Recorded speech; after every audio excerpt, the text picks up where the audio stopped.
18,000 1 2 3，數字世界畫多變，快快動腦跟原定方，放膽去試，高挑戰，一步一步多思考，你是我是多創意，高分 Happy and win。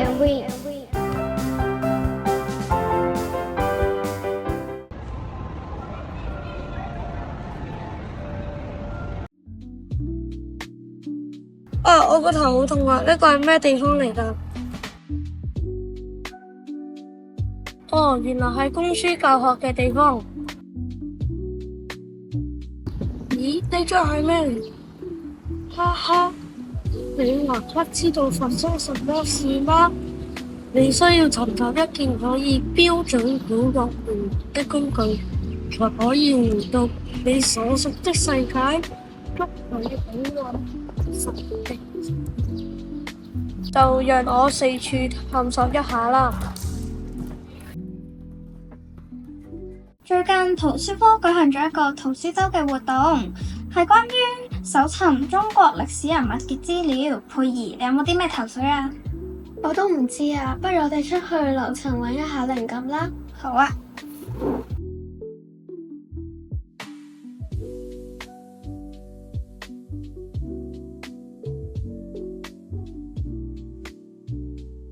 咦，呢度有張海報喎，係關於古代數學家劉暉㗎。不如我哋去睇佢啲資料啦。劉暉係中國魏晉時期著名的數學家，約生活於公元3世紀。他以其卓越的數學才能和創新思維而聞名。你知道劉暉其中一個著名嘅技術嗎？唔知呢，究竟有咩技術呢？我哋不如去圖書館玩下啦。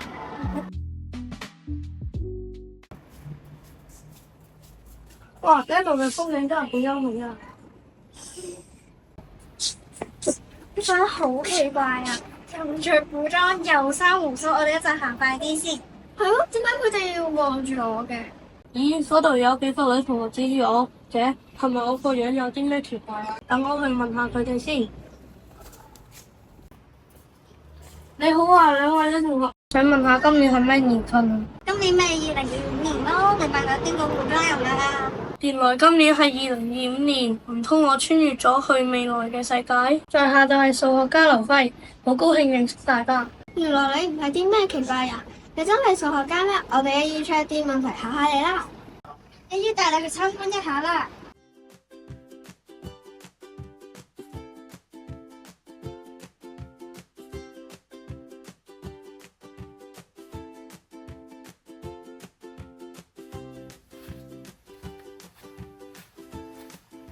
哇！呢個係咩神物啊？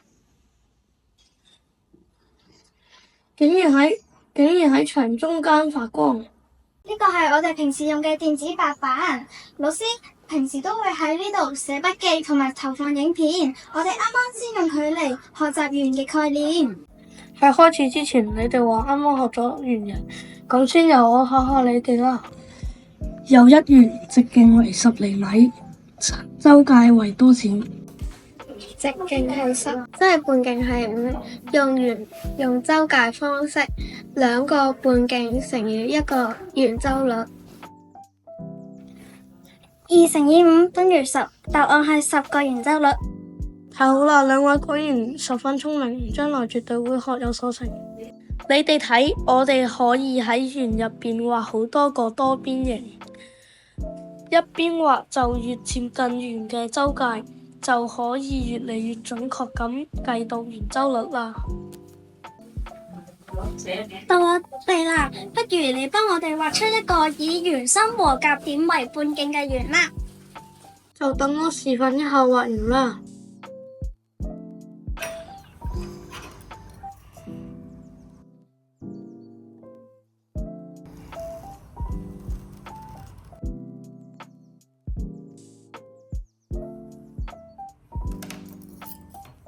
哇，好有趣啊！但係呢個方法太費勁啦，我哋而家唔係咁畫噶啦。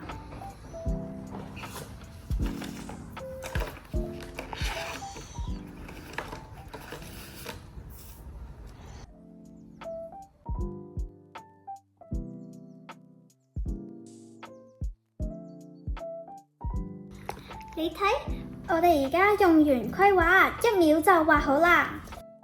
天啊，此物神奇至極，一針定圓心，一筆成圓周，簡直係神器呀！劉輝先生，你冇見過圓規咩？劉輝先生，既然你未用過圓規，就不如等我哋教下你啦。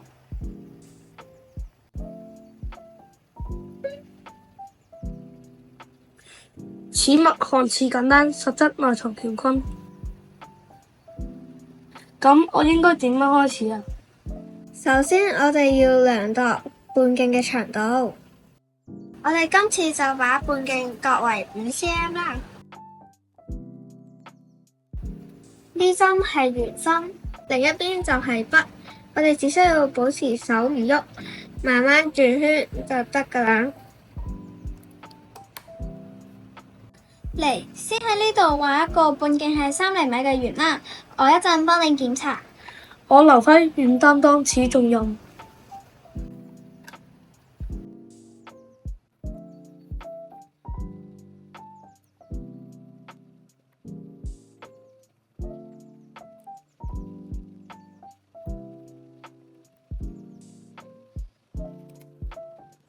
你睇，第一次畫已經唔錯啦。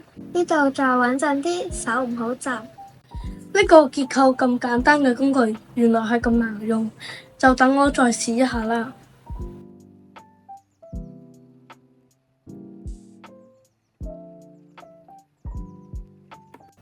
完成啦，劉輝先生，你真係畫得十分之靚。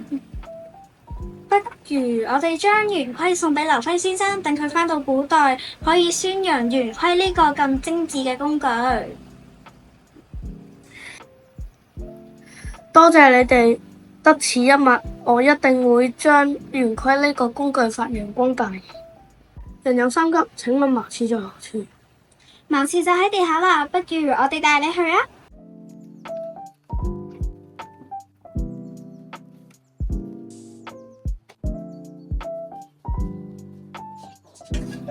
鐘聲響起啦，我哋要返去上堂啦。好高興認識你啊，劉輝先生。多謝你教我哋數學知識。唔使多謝，我哋有緣再見。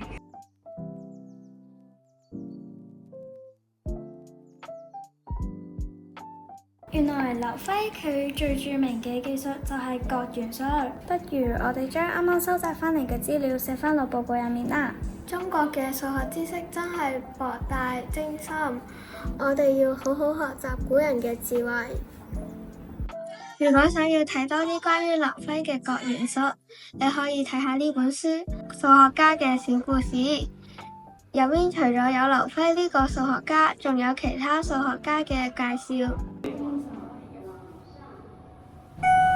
呢度咁眼熟嘅。